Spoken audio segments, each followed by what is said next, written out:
Hi, in this video I'm going to be giving you my honest review of the Salomon Trailster GTX.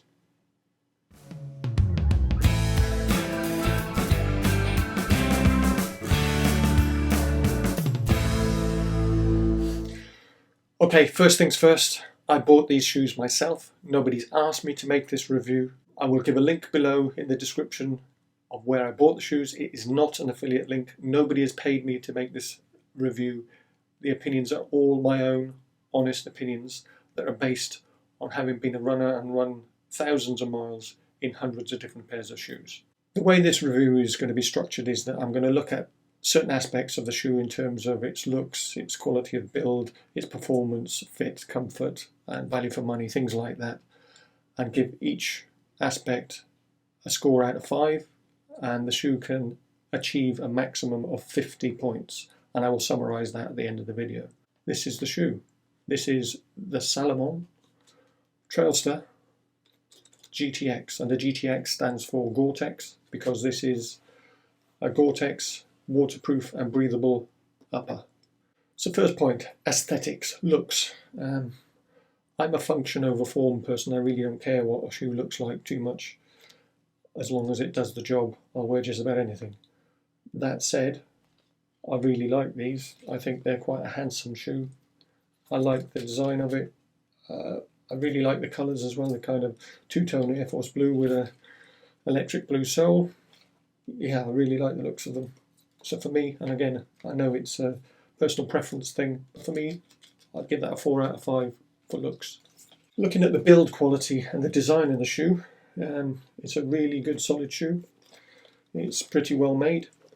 I say it's Goretex upper. It has these welded overlays to get that snug fit on the bridge of the foot. It has a nice hardened rubber toe protection, which you need really for a trail off-road shoe, for helping you prevent stub your toes on tree roots and rocks and things like that, which is a good touch, and it also increases the waterproofness there. It has a gusseted tongue, which again for a waterproof shoe is brilliant because otherwise the water can get in at this point. It's nicely well made. I did think initially that the glue was coming apart here on when I was pulling against it, but it isn't. It's just a little bit of overspill of the glue, which is making it look like it's coming apart, but it isn't. The stitching on the inside here, where it changes material, and especially right at the back where you've got the join in the middle, is a bit lumpy and bumpy.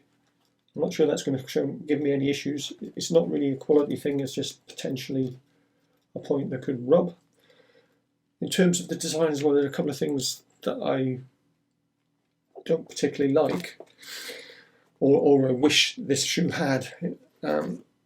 It doesn't have a lace lock hole, and if you don't know what a lace lock hole is, it's a way to tie your shoes so that it acts as a drawstring bag and reduces the size of the hole that you put your foot in. So it prevents your shoe being, or lessens the chances of your shoe being pulled off if it gets stuck in mud. Okay, so that I would have liked to see on there. It hasn't got it. It is a trail shoe. You're going to be running through mud. I would have thought they would have done that. I don't know. Maybe it just fits really well and you don't need that. The other thing that I like to have, especially on a trail shoe, is the ability to have a little toe, a hoop on the back of the heel to be able to pull the shoe on. It doesn't have that. And also, it's a rounded back. It's a different material. The stiffer ones on the side, it is slightly softer in the middle, but it's still rounded. And there's a potential for that to sort of annoy your Achilles. I sometimes find that with these shoes. I haven't worn them running yet, so I don't know whether it's going to be an issue on these, but I would prefer it if it was cut down. That's just my preferences, I guess. In terms of the shoe itself, it is quite stiff, which you'd expect for an off-road shoe. It doesn't have a rock plate, as far as I can tell. No rock plate in there. It has an Ortholite inner sole, and I believe it's an EVA foam sole, and the actual rubberized bottom is, what's it called, a contra grip, which is really good. I mean, It looks like a nice grippy sole. Like I say, it's not a complete off-roader, so it's not like a mud claw or anything, but it has got some decent lugs and they are quite deep. I can see those lasting and being very grippy. I say I haven't worn them yet, so I'm not sure. But in terms of build quality then, just to wrap it up, I'd say this is a solid shoe, a really good solid shoe. I'd give it, again, a 4 out of 5 for build quality. There are a few things, and the design and slight bits of detailing which I'm not entirely happy with, which it loses a point for. But other than that, it's a great looking shoe in terms of its build quality as well. So 4 out of 5. In terms of price, I paid £59.99 for these from an online retailer. That equates to about $75 US. And for an off-road shoe with a Goretex upper, that is a really good price, I think. And for that price, I would give them a 5 out of 5. The recommended retail price for these shoes is £109.99 or about $140. And again, for that, that's not a bad price for a Goretex shoe. So even at that, I'd give them a 3 or 4 out of 5. But for the price I paid, definitely a 5 out of 5. As you can probably tell by the cleanliness of these, the looks of them, and the fact that the tags are still on them, I haven't actually worn these running yet, but I have put them on and walked around the house in them for an hour or so. So I can give you my initial thoughts on fit and comfort, but I won't be able to score it in terms of other things like performance aspects, and really I won't give those scores either until I've actually worn it a few times. But in terms of fit, it seems true to size. It's not the roomiest toe box in the world, but it isn't bad. There are a couple of points that I picked up in that it seemed quite tight across the bridge of the foot. I'll probably be able to play around with the lacing and ease that. It also seemed like at this point where the toe bends, there was some slight pinching and potential hot spots there. Now again, I don't know whether that's just because they're a brand new shoe and they're probably wearing, or whether that might be something more problematic, but once I've done a few miles in them, I'll be able to tell. So that's what I'm going to do now. I'm going to go running in them and see how they perform in other aspects. Actually, why don't you come with me? That's a good idea, huh?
I just had a quick stop just to have a bit of a drink of water, enjoy the bird song, and also I thought I'd just film my impressions now. I've run about 4 or 5 miles in these now. I've been on road, I've been on trail, I've been through mud, I've been through grass, wet grass, I've been through puddles and streams, and the grip is ace, absolutely fantastic, can't fault the grip. 5 out of 5 for the grip and traction. Responsiveness, they are quite a firm ride, which you'd expect for a trail running shoe. I mean, if you're looking for masses of cushioning like a Hocker or something like that, then this is not for you. But I really like that firmness. I really liked it because it gives me that feedback from the trail and from my feet. So responsiveness, I give them a 4 out of 5. They really do work well in that regard as well. So hopefully you can see that the sweat staining coming through, and my sweat dripping off my head as well. And if you just see the water from a water bottle is not going in. That's great. I can feel my feet are nice and comfy, cozy, warm still, and not wet. Brilliant. So breathability, I give them a 3 out of 5. Waterproofness, time will tell if they maintain that level of waterproofness as time goes on, but pretty good so far as well. Okay, so I've had a chance to wear these on a few runs now. I've done about 30 or 40 miles in them, and so I'm going to give my final thoughts for this review about fit. I mentioned earlier about the toe box, my initial thoughts when I put them on, that they were slightly snug in the toe box. That rings true after I've done a few miles in them. And I also mentioned about the lack of lace lock hole and how I would prefer to have that. Those two things play together on some of my runs, especially on a very steep downhill run. My big toe tended to jam in the front and hit a bit at the front of the toe box, which if I'd had a lace lock hole probably would have minimised that. So on the whole, not too bad. It's just that one thing. So I give them a 4 out of 5 in terms of fit. In terms of comfort, again, very comfortable.